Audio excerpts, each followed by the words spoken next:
has taken a huge nerf on his Kingslayer, was it? Yeah, the Kingslayer. Yeah. Kingslayer. I always feel like that's not the right word, but it is in fact. But because his lifesteal is not going to be as great, he's not going to be as much healing from that.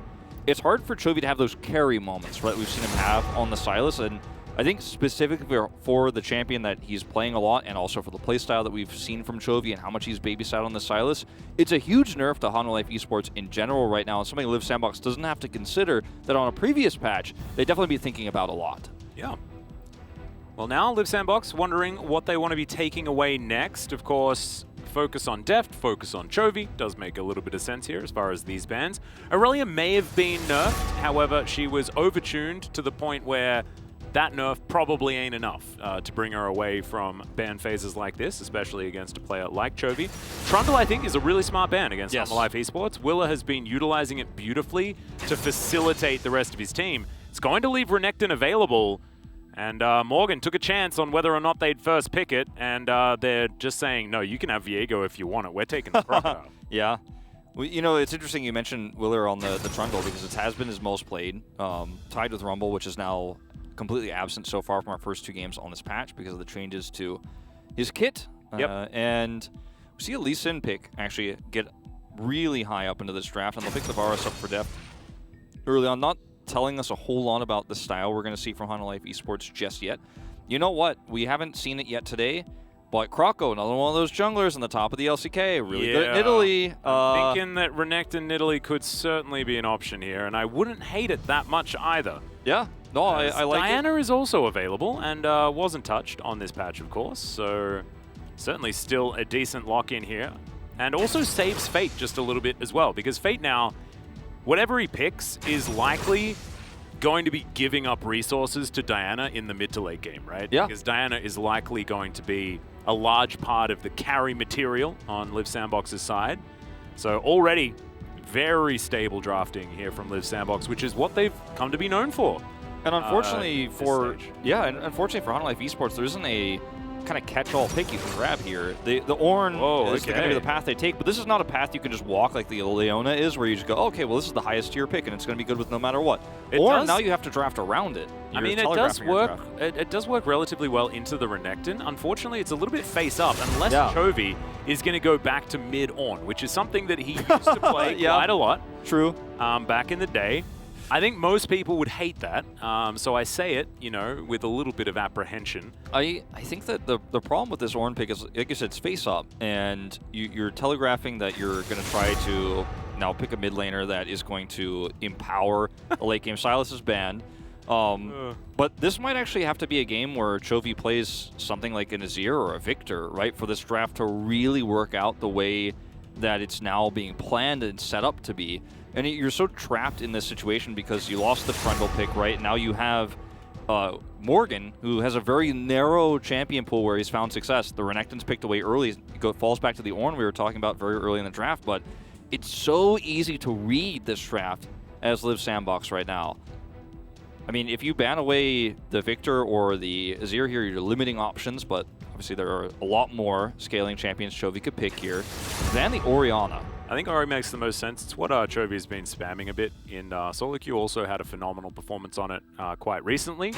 As Vista is going to take the cow, so much CC from Hanwha Life so far in these potential skirmishes that are going to break out. Whether it's going to be enough to get through what Live Sandbox have available, as Akshan's going to get disabled, my man. Hovered for a second. Prince is going to go towards the Jhin. Or think about it. I think the Aphelios is better here. I think anything aside from Jhin is better. I think a lot of people know my opinion on we're all champion. kind of, to be honest, our whole casting team, I think, is pretty anti-Jhin at the moment, but it will be locked in. The antigen, if as it were. I don't even know. Is antigen even a word? It sounds like it is, but I don't think it's I think relevant. it's like about viruses or something. Yeah. Oh yeah, but it's not an antidote, it's an antigen. And I actually have no idea. If chat knows, let me know. This would be a really cool flex. You have a lot more power in the top side of the map with this. And this is what we were expecting, right? Yeah. Because the Renekton is still flexible. Fate can play it. And Orianna's banned, Sylas is banned. And this is really limiting. Is this just going to be Cannon, Wolf? Yeah. Oh my goodness, it is! Yeah, oh no, the nightmares are coming true! Because you need AP damage one way or the other, and if you're going to put Chovy on the Lee Sin, this is the only way you can really do it. I mean, no. Chovy's on Ornn, definitely. I already cursed this. I cursed this ages ago, Wolf, and we saw it coming before it was even picked. And I owe everyone an apology. I am so sorry. Remember the the time when Chovy was playing what's it? Why can't I remember? Scion? Yes, Scion mid. Yeah. This is a draft that reminds me of that a lot. The Chovy mid Ornn is actually something that you can play, and it's good into the Renekton, it's fine. But your damage profile is so limited if you don't pick something like a Kennen here. So they pick the Kennen, they put the Ornn mid.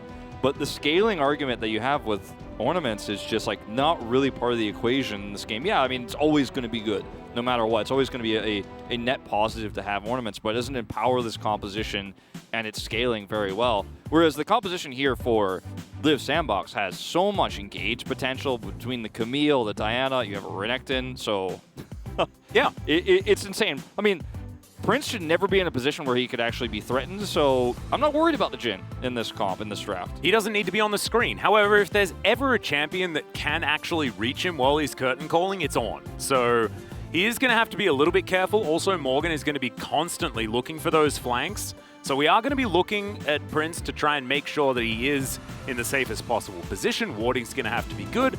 But I also think that maybe the Jhin is completely irrelevant because the 4-1 from Live Sandbox is deadly. This Camille, if they don't hard camp her in the early game, could just get completely out of control. And yes, Morgan has a decent matchup now, especially with the buff to Q, meaning that the Kennen should be able to bully the Camille pretty early on. Yeah. Especially with the Q max. You know, I was saying earlier this is the only way you could put Chovy on Lee Sin, but that's because I just forgot that Ornn was part of this draft, and I didn't have it in my mind, even though you literally set it up that he would play potentially Ornn in the mid lane. It's out of my mind so much because Chovy is a player who has proven time and time again, specifically this season, but even sometimes in spring, that if you put him on a champion like the Ornn, like the Scion, in drafts like this, yes, he will do fine in the lane, but he's not the type of player who plays for the team, plays for engages as well as he does for extreme damage and carry potential. And Ornn is somewhat limiting in that regard. We have seen some great Ornn performances from Morgan, for example, and where you do pop off. We've seen it from Khan, where you actually just carry games Keen as well. But I'm a little bit worried about what his impact is going to be. Remember, we saw him play Lulu just a few weeks before, and that was another pick that you go, okay, well, this is not a thing that's going to allow Chovy to carry necessarily, but it's good for the team, and he didn't prove himself then, and I'm a little bit worried about what he's going to do with this later. So I'm gonna jump in here as an enjoyer of Chovy's Ornn for quite some many years. I kind of like it. He used to be amazing at this champion. You remember back to like 2018? Long time ago. You know, this was when Score got his first LCK title in 5 games. And Chovy did bring out the Ornn a couple of times, as that's a great headbutt onto Prince to avoid the follow-up damage. Effort takes a bit there from Deft. As you can see, some slight aggression down towards the bottom side, but I have a feeling that Humalive should be just fine down here. Yeah, you know, when you go back to, you know, Ornn on release and you know, some of the things that were going on back then and Chovy playing Ornn, it was a different time. Oh, it definitely was. I don't know whether it's the same level of good right now, because of course Ornn was also overtuned. Yeah. But it does sort of, you know, and as we can see, straight up winning the 1v1. Look at that. It's kind of hard for Renekton at this stage when Chovy is hitting these so well and he's getting the bellows in. Yep. Doing some bellow breathing. He's also got 2 consumables left as wow. Another combo here. But Effort goes underneath the turret, is immediately exhausted. Now Dev trying to follow up with more damage. They trade exhausts, but they also get the flash.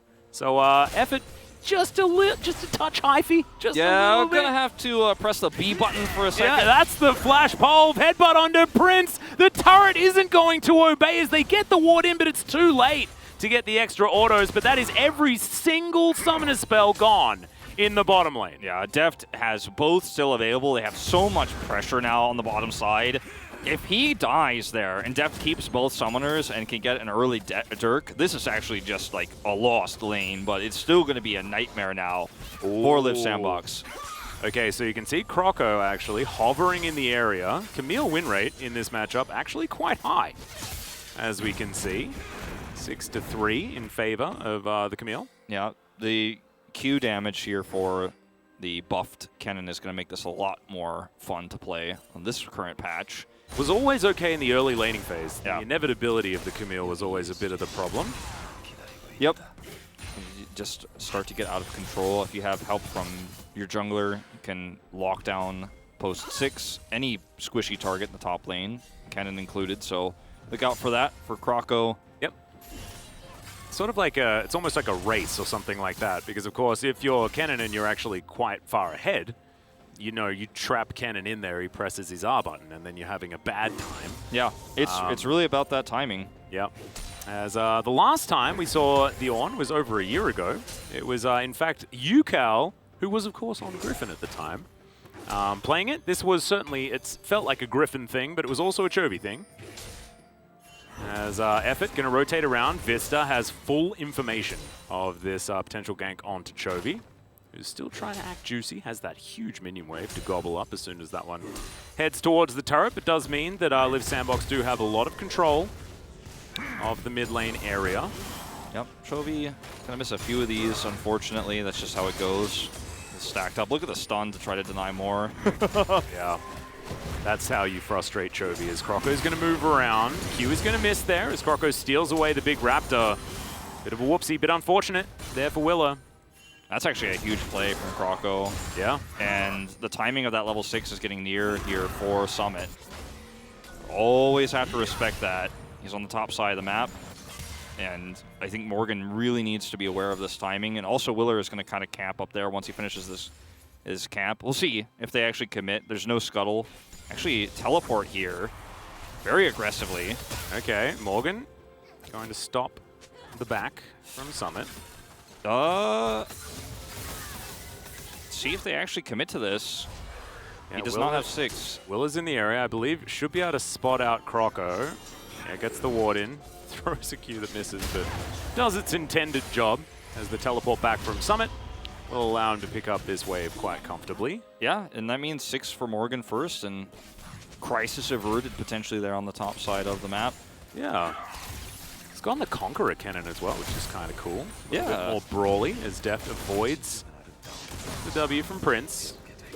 Be all right. This is very frustrating for the bottom lane here for Live Sandbox, just getting chipped away at. Those summoner spells still not back online here for Princess. Cleanse almost up. Yep. Flash not going to be there for a little while. And Humble Life Esports get themselves out of the way. Deft backing in the middle of the river. It's not exactly the most optimal, but he'll be fine. As these brittle procs are really starting to hurt. It's a great knock up there from Chovy. Does have the ult available. So we're going to be playing the Can You Stop the Ram with Your W minigame Yeah. for the Renekton, which is going to be a bit of fun there. Certainly. Bramblevest online makes also trading very annoying at this stage. Chovy's got that nice little edge. Yep. And it's a very passive game compared to our first series here with all the tanks. Yeah, it's going to be a bit slower paced. It's going to be very interesting as well based on like how this later game is going to look as well, because it's not like either of these teams are really happy about heading to a late game. No. Like you got Lethality, Varus, not exactly super psyched about the whole S word. That of course being scaling. Jin also has never been one to enjoy fighting a lot of tanks. Ornn, pretty big tank. And of course, you know, I guess Vista theoretically going to be something similar as, okay, in they go. The dominance is there and Chovy has been fully baited in. First blood goes over to Croco. Oh no, once again, just being thought out by the looks of things. Yeah, it was a really big bait from Fate, and Chovy got greedy there. Like, he was trading extremely aggressively into the Bramble, and his health bar was getting very low, but they did not have vision on the bottom side there of the river, so it's really easy for Croco to engage there. And that's the end of that. So really nice edge here for the Diana, who does end up getting the kill. Has a big Hextech alternator as well, right, for that timing. And it's really, really strong, even against an Ornn who's extremely tanky at this stage in the game. You have enough damage, you burst through that health. Yeah. Chovy just getting back here in time. And this is still a nice position for Hanwha Life, though, on the Rift Herald. They are going to start this one up, as you can see. I mean, Croco out of the way, and Chovy grabbing some control of this mid lane once again. And all the while, Willa is still on this Rift Herald as Deft. He rotated over. They are going to get this shove. They're going to just get it for free, and it looks like Liv Sandbox has kind of conceded the point. They already sent Prince bottom, and they're going to try to trade this for a Drake. But they don't even have enough of a space advantage to do that, to be honest. He's going to hop over the wall here, so Croco should be able to lock this one down, but one singular Cloud Drake, you're probably going to take the Rift Herald for that, just in general. So I say this is certainly working out for Harmor Life. We'll see whether Prince can get himself anything here on the bottom side, but it looks like, nope, Deft and Vista are going to arrive in the nick of time. So Croco does lock down this Drake, and let's see what our potential souls are. No, we're not. Let's have a look at the replay, Wolf. Yeah, we'll watch this one more time. So look at Fate's health bar before this. Oh, never mind. Yep, we're going to jump immediately back into live as Vista, only level 5, as the Ornhorn goes completely wide. Willa safeguards out as Deft is going to miss his ultimate. And unfortunately, that just means some extra beef over the side of Liv Sandbox and nothing for Harmor Life Esports to show for it. A bit puzzling, too, for Harmor Life, because if they were going to contest this, they had a much better opportunity to do so moments before while the Drake was being taken. They didn't know where Effort was, so they kind of backed off on that because there wasn't any vision. He was actually hovering around Fate in the mid lane, but they decided not to contest the Drake and then rotated over late because Chovy wanted to hit that ult, and it just does not work out. Yeah. That's actually pretty nice for Liv Sandbox, right? I mean, this is going to equalize a lot of that Rift Herald gold. Scrocco takes this, and for what? The scuttle? Like, Chovy is so far away, even though he is going to have his ult here. It's just not worth it. Like, what? And then Willer gets exhausted, but it still just gets out of here. But that almost is 2 for nothing. If you think about it, if the Ornhorn actually connects onto 3 people and then you get a piercing arrow plus the ult actually lands from Deft, like maybe that story looks different, but I'm not sure whether it looks much different. Yeah, it's just the fight is over getting that gold over to Harmor Life Esports, and they use the Scuttle Crab as like the means to justify the fight or something like that, because that's just so silly. If you had a Drake to fight for there, you can justify that risk, but the timing of this is just really greedy from Vista, unfortunately. Well, Deft might be able to get an extra plate here as he decides to play it safe. Not a whole lot of vision available as Willa up here towards the top side. Croco lying in wait as in goes the hook shot for the stun as Morgan keeps himself alive for quite a while, but the kick is just going to get Croco out of there. They might even be able to kill Willa as well, but he has the safeguard to get himself out. Decides to use the control ward instead of the minion wave, which I don't necessarily like a whole lot, but that's fine. Still escapes, but it's not going to be the same fate for the cannon. Certainly a little bit more expensive to use your ward that way, but you know what? He might still be dead. That's another hook shot, and he's going to have to flash to get out of the way of Croco, and does so. You'll take that as Liv Sandbox. I was just about to say at least he didn't have to use his flash, and then he does have to use it in the follow-up moment there, but Croco has had an insane game on this Diana. He's been extremely relevant in all these skirmishes, all 3 fights. He's involved in 100% kill participation. Chovy does deny the CS. Nice move there. But this is the timing we were talking about, or the power we were talking about of this jungle duo against a Kennen who's very squishy. Didn't happen at 6 because Willer was extremely aggressively nearby. But this time they just overextend a little bit too Mavar, and now... Dear. Yeah, Morgan's going to have to get out of there. The Lightning Rush comes on through. Q now on cooldown as Summit. Not going to be able to get the stun, but he does make it pretty close as there are a lot of teleports coming here towards the top side. Chovy, not a lot of mana. However, Fate, not a lot of health. As Morgan doesn't have his ultimate available. Harmor Life certainly not going to be able to go for this, but they are able to survive. Yeah, Effort was fairly nearby too, and they did have the Moonfall available, but when Chovy got there, it's just too risky. There's too much CC. It's very tanky, the exchange that you could take as Harmor Life Esports. They're going to drop the Rift Herald here in the bottom side of the map and collapse onto Prince. This could actually be massive value. Prince has to leave. This could be first turret as well. Yeah. This should be. As, Vista's going to clear out vision. They are going to be able to get this last plate as well, so that is going to be so much gold going over to Deft. He's gone for the Eclipse as well. Has that one completed? As we've seen Prowler's Claw, we've seen Duskblade, but I don't see a lot of Eclipses. Yeah, like 1 or 2 like maybe. It, though. I do as well. It's, still very strong. Has a lot of burst potential as he's going to look to get caught here potentially. Effort. Yeah, that is going to be a cleanse. Landed at the wrong time, unfortunately. Still has flash and decides he wants to keep it. As Deft knew that he was dead, the collapse was real strong. And maybe we just cast a curse Deft by talking about him too much. I think so. I mean, Unfortunately, there are consequences if you go, okay, well, I'm going to get this whole turret with all the plates, it's first turret blood, but also stay here for the next minion wave. Sometimes that's a little bit too much. Yeah. The timing of this is amazing for Live Sandbox right before the Drake spawns, too, which would be their second Drake, right? They'll have a 2 Drake advantage. That's a huge amount of tempo. In a game where Hanwha Life, like you said, don't scale too well. Cute little Hex Flash to get Vista over here. The Ornn rotating down is going to find Fate in the river by the looks of things, as they do manage to get at least another plate. And now the Camille is starting to become a problem on the top side. Yeah, if she wasn't already. As Fate looking to catch up to Chovy. As Vista's going to get closed in on, has the ult. Flash out from Chovy there towards the top side. Fight sort of erupting over a lot of different avenues as Live Sandbox back away from the Drake. The health bars here aren't great for Hanwha Life to actually hit. No, Morgan's in trouble. He manages to get a stun though as he turns it. Looking for this one as I wouldn't bite off more than you can chew. Pikachu there towards the top side of the map. He does still have Flash available, and Summit does not. Yeah, that was actually a really, really close fight. You could see that extra Q damage coming through. I was really worried. You know, I was like a parent watching their, you know, son or daughter do something that was a little bit dangerous, if not a little bit cool.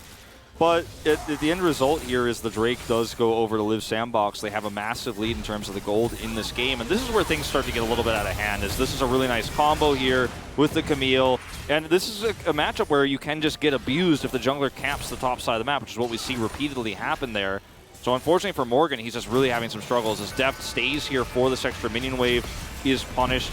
Like you said, the cleanse is missed time, but you have so much to block here. You have so much to dodge. I mean, like, yeah, I think that he was like, I'll use my cleanse, but I think I'm dead, so I'll hold Flash. Yeah, exactly.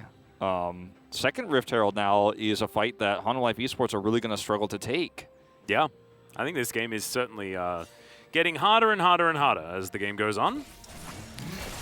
Not sure what the avenue is. Of course, ornaments will help Hanwha Life out, but the comp is still going to be it's very a yes, difficult but no. to overcome. And I think Summit is like, he's going to be so scary if he isn't scary enough already. Yeah, and the fact of the matter is, basically nobody can deal with him. Like, nobody can actually match that. Sometimes when you have a Camille, you're like, okay, well, you've got a champion that can rotate over to deal with that. You have a global, or you have a 2v1 you could take to force him back. Not in this case. He actually can 1v2 kill somebody and then get out. That's how Camille works, and when he's this fed, it's scary. And Morgan, once again, unaware of where Croco is. Yeah, he is going to be able to clear the minion wave as Summit's going to make his way in now, and Willa does show up. Okay, they look for the stun. There's the flash out. Summit now well and truly deep under the turret. The kick back, but he wasn't even tanking. Croco uses his whole health bar to keep his top laner alive, as now Deft is looking to try and get the snipe here for the steal. Almost the turnaround from Summit, but it will be the kill taken by Morgan in the end. And it was a little bit greedy from Live Sandbox to go for this. And now, trying to take the Rift Herald here. They are really pushing the envelope right now. Yeah, Effort taking some piercing arrow damage. Does need to be careful, as he loses a lot of his engage ability if his health bar's at half. It's Fate now, facing off against Chovy. It's not going to be the leash on the Rift Herald, but it looks like Hanwha Life Esports do want to go for it. Deadly Flourish not going to connect onto Chovy there, who's now just trying to get this wave pushed back. Searing Charge. Safety of the turret is going to be there, but Live Sandbox grabs some control here of mid. Now should be able to move it on up towards the Rift Herald once again. They're trying to start a reset on this. It's really close. The engage combo between this Ornn and the cannon is very scary. Look at the positioning of Live Sandbox. They are stacking up. There's the headbutt as Croco's going to have to get out of there. No Moonfalls for you. As Willa does lock down the Rift Herald, but is the re-engage going to be there? Effort goes down solo. Willa secures the kill with the Resonating Strike. Great Pulverize from Vista keeps him alive. As now Hanwha looking for the turn. Willa gets over once again as Croco goes low. Now Fate is looking to try and take him down, but Willa survives. Prince is able to get it just at the end there. It's a 1-for-1, but I guess Hanwha Life get the objective. The objective is taken here, and that's going to be the big story here for Hanwha Life Esports. Also the fact that they prove that they can use this composition to fight for objectives extremely well. You mentioned the positioning there for Live Sandbox, way overextended in a place where a choke point like that, Chovy is going to absolutely love to use his ultimate on. You had to see a big retreat when that Ornhorn's second hit comes through, as this is where you don't know Willer's here and you commit the worst possible moment, and Morgan flashes so perfectly. We might see this again on live, by the way, but watch Summit almost still kill This is what I was talking about. Camille, you just can't deal with her in the side lane, and even in a dive like this, she's almost able to trade it back. That was just ludicrous. But also looking at Croco as well, just tanks the turret for the entire time. This was cool. The setup from Vista into Chovy's ultimate made sure that Croco was never in range to get that Moonfall in there. He still managed to flash in, but wasn't able to get the full value. Yeah, and the Ornhorn just really zoned out the Diana at the beginning of the fight. She had to use her belt to get out, which meant she couldn't actually easily close the gap to go back in. And that's like, there's just so many things going well here for Hanwha Life Esports that you suddenly... Oh, it's the Gale Force to take him down thing. You suddenly start to trust, actually, that Hanwha Life Esports can turn this game, you know, and then maybe with the tankiness that they're going to get. I mean, at least Chovy's ornament is going to be really huge, and then probably Willer to follow. Means that you can take these front-to-back team fights if you can set up the engages correctly. Well, I think Hanwha Life can smell that there's something up here, as they all group around Summit. The global taunt of the Camille wanting to side lane to victory.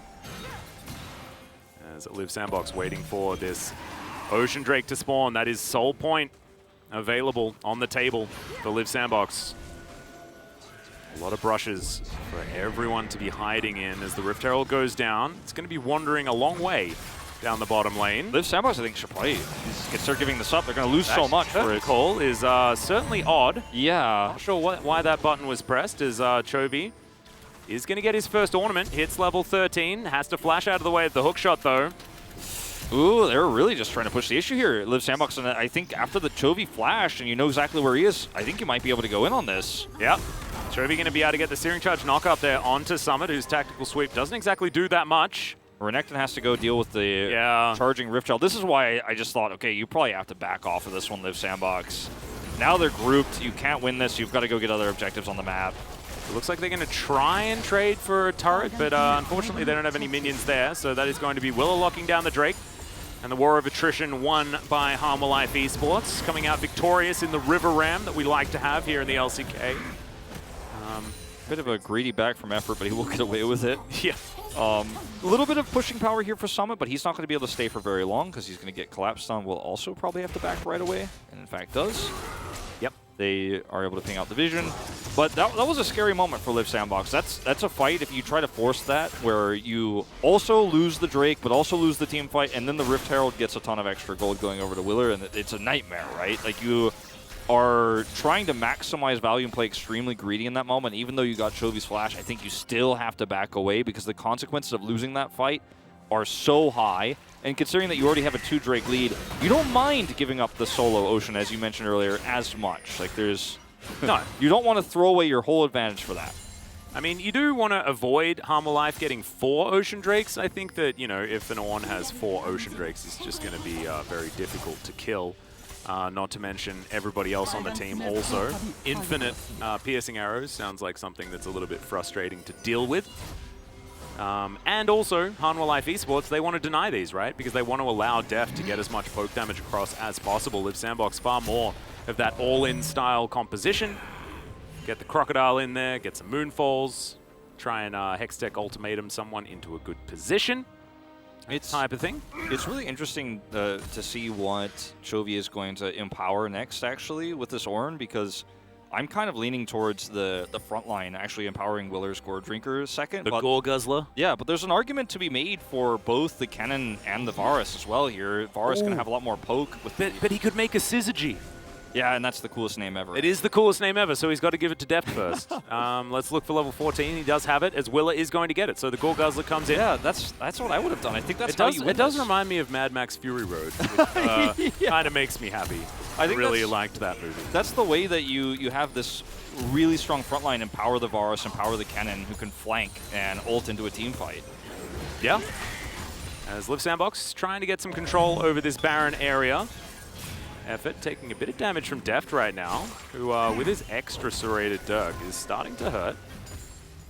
Got Morgan trying to pick up some waves. Summit is towards the bottom side. Yeah, Summit is uncontested right now. This is going to become a problem the longer this goes on for. True. But the poke is starting to land, right? And as long as Deft, as he misses one, as long as Deft keeps doing this, then it's going to be harder for Liv Sandbox's 4 to effectively hold on, and we'd have to just keep our eyes on Morgan and how well he's going to do. He does have a stopwatch now, I think he's going to need that to be a Zhonya's ASAP. Yeah.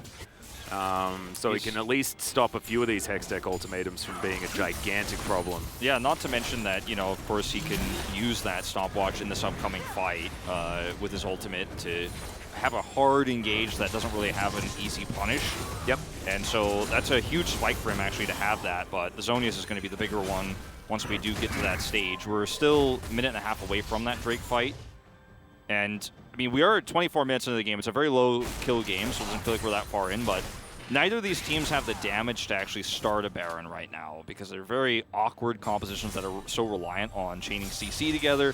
So I think we are going to have this very, very quiet and slow, you know, minute and 15 until that Drake fight happens. And this is where Camille's getting value in the side lanes. Chovy is also going to get away with this.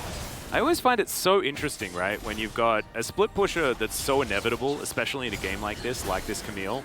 But then you've also got Ornn, who like gives so much extra money in stats, right? It's very hard to sort of calculate which team is going to feel the most comfortable. Yeah, it's really hard to say. I think it's really just about the execution of these comps more than what they do, you know, on paper. Well, based on where the game is at the moment, I feel like Liv Sandbox are in a really good spot. However, crazy things have happened as this siege not going to work out. Liv Sandbox with some long-range wave clear as effort. Takes that piercing arrow. You can see the vision's still okay here for Hanwha. And that is very important. Yeah. They get flanked by Summit. I think the game might just end. Speaking of flanks, there is an angle where Morgan can actually walk through without teleporting onto the right side of this. They need to respect that. Yep. Oh, this cute little ward here is fantastic from Liv Sandbox. It's a common one. Yeah. It will be taken out, but it does spot the cannon. That's really important, and Camille's just going to go over the side lane. Now, Liv Sandbox has to make a choice here. I don't think they can give it the Drake up. I mean, it's going to give so much power over to Hanwha Life Esports, but they don't have a really nice engage here with the flank, and they're just going to try to push lanes to pull Hanwha Life Esports apart, but Hanwha Life are not going to wait. They're not going to actually struggle to make a choice. They're just going to go, okay, well, thank you for the second Drake. You have to come in. You got to do something. Yeah, Summit. He's decided to give up on this one. It is going to be the outer turret taken. Is Hanwha to take their second Ocean Drake without a fight from Liv Sandbox. Sandbox did trade that Drake for control of top side of the map and the outer turret in mid, which will allow them to keep that pressure up. They're going to have to continue to play around this, and we've seen Summit is so good at doing this. When you give him a champion even like the Gnar, he's actually able to side lane very well, but when he's on one of our Camille, better split pushes, absolutely. And when you put him on Camille, he is going to be a menace, you know? He's already up a level on Morgan. He's 30 CS up. And it's not a extremely fed Camille. He did get the early kill, but you know, same score line between these two players. But what his impact is going to be, especially when he has a Renekton pushing on the other side, is so much greater. And they just have leads everywhere, right? This is Liv Sandbox. Like, we're talking about this game like Hanwha Life Esports are in an okay position, but as the game's going on, it looks kind of like the Liv Sandbox stats. They're just slowly but surely getting a bit further ahead and a bit further ahead. And the, you know, we talked about the ornaments just not really going into a hyper carry of any kind in this game. Already upgraded a Gore Drinker second, so that kind of gives you an idea about how this comp is going to try to function. It's got to be the Syzygy next. It has to be the Syzygy next, right? Because I think you're just hoping that Morgan's kit does the work for you more than his damage, really, in this case. Yeah. Whereas the Varus is going to gain so much more from actually having that upgraded Eclipse in comparison. Yep, going to be feeling good about that one.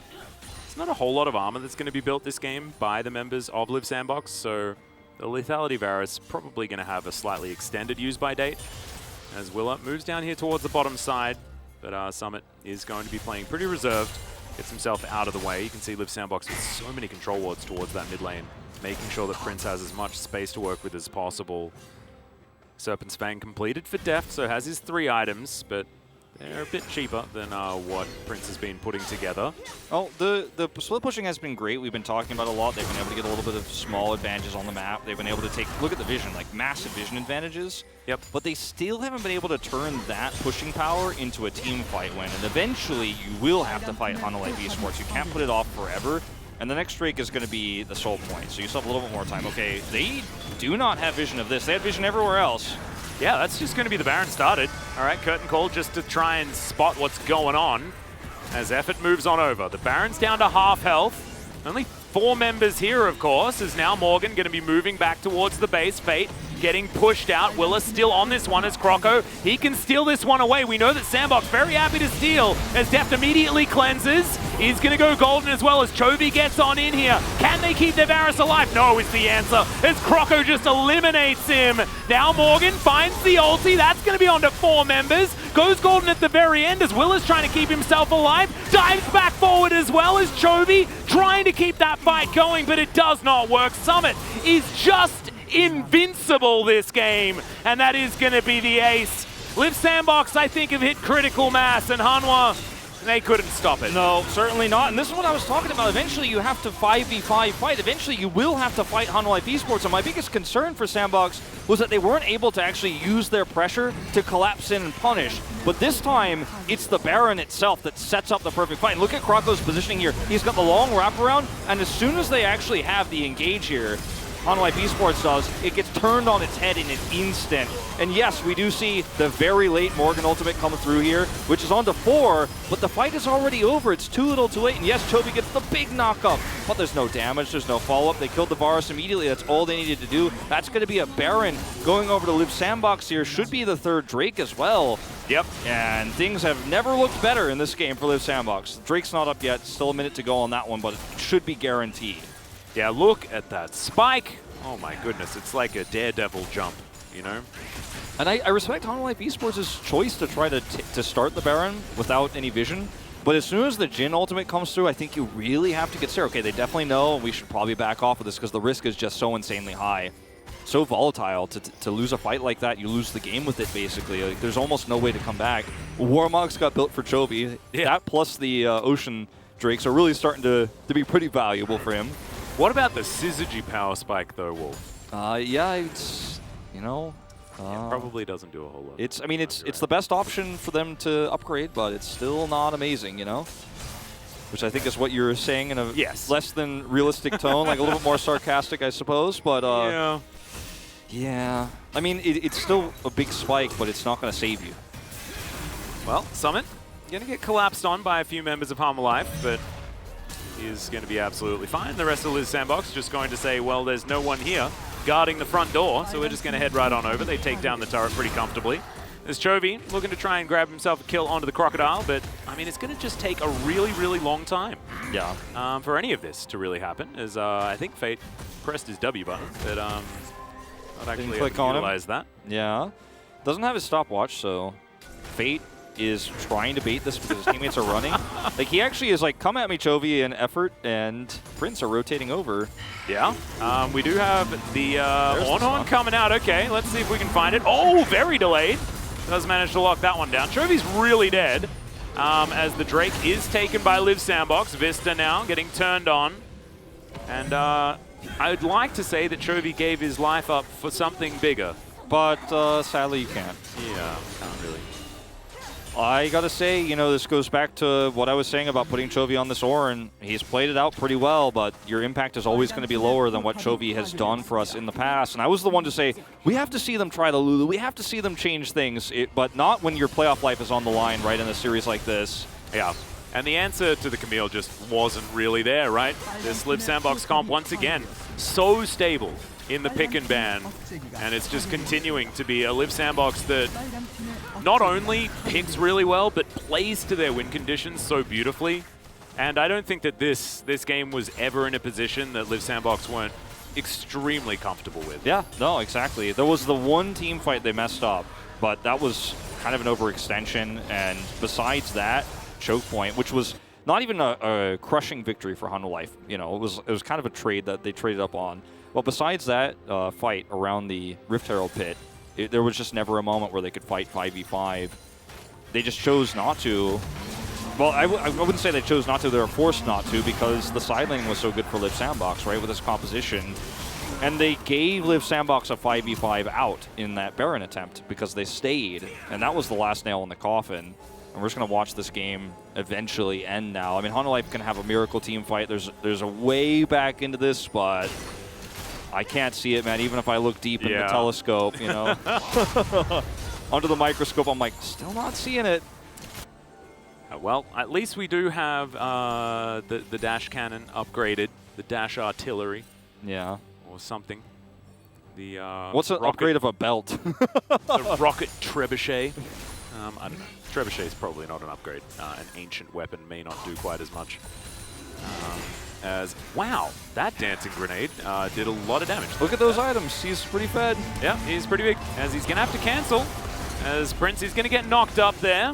Willa takes a lot of damage and may just die. As Summit looks for the ult, doesn't get it. That moonfall onto 3 was huge as Croco flashes forward. Not a lot of follow-up though as Vista gets the pulverize. Croco now going to get taken down as Morgan just at the last second finds the Zhonya's. Fate is going to be able to finish him off, and unfortunately they just do not have the damage as Vista gets taken down. In goes Summit towards the back line. And it's all just elementary in the end. Liv Sandbox will push for the win. Very, very close game throughout the early to mid game, but once we got to the mid game, the side lane pressure that was never dealt with just really started to pull Hanwha Esports apart. The Ornn mid pick was a cool flex in theory in the draft, but how it functioned in reality was just never able to get the engages that Chovy was hoping for and looking for, and it puts Chovy on